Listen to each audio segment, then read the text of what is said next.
یه جور دیگه هم میشد اگر گفتیم به چه صورت.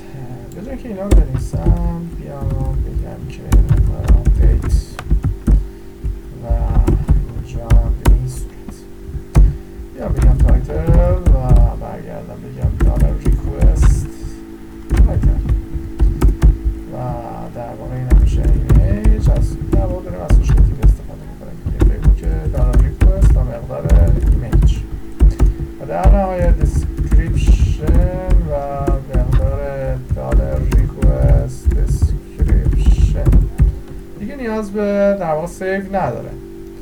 میتونیم اصلا دیگه متغیر تعریف کنیم. متغیر ما بخاطر اینکه نیو در واقع داریم نیو می‌کنیم یه حالتی که در واقع داریم بخوایم ازش استفاده کنیم و آپدیت کردن ازش مثلا این مدل دیگه بعد آپدیت بشه هیچ مشکلی هم نداره. میام تست میگیرم این آخریه رو میخوام آپدیت کنم یا همین مسابقات جهانی رزمی مثلا شهره چیزی یا های میذارم ببینم آیا کارش رو درست انجام میده یا نه. خب یادم رفت ریدایرکت رو بزنم. بیام اینجا تو 5 ببینیم تغییر کرده. خب اشکال نداره اینا کار رو که بریم سریع انجام بدیم.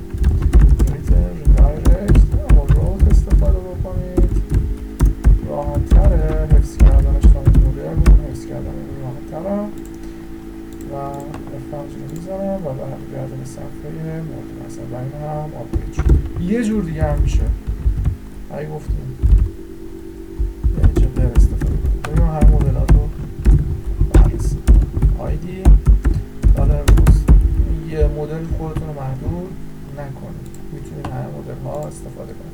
من این هایه رو عوض میکنم مثلا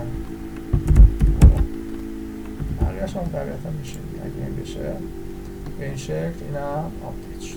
خب کراد کامپلت همراه به ترش ترشش هم وجود داره. روت ها رو هم بررسی کردیم. میریم تو بعدی رابطه در واقع هزمینی ترو رو هم بررسی بکنیم. هر رابطه ها من وان تو وان رو وان تو منی و اینورس هاش رو و منی تو منی که واسه در واقع پیوت ها بود اون بررسی کردیم. یه در واقع هزمینی ترو رو هم بررسی بکنیم و بعد داریم کراد اینها رو هم پیاده بکنیم. کرادش خیلی خوبه. مثلا یه پست بذارید با یه کامنت ببینید یا مثلا رول بذارید با ممبرز اینا رو بررسی میکنم چون راحت بتونید دیگه بفهمید چجوری میشه سایت هایی رو درست کرد که ریلیشن داشته باشن. تو تمام سایت ما ریلیشن ها رو داریم.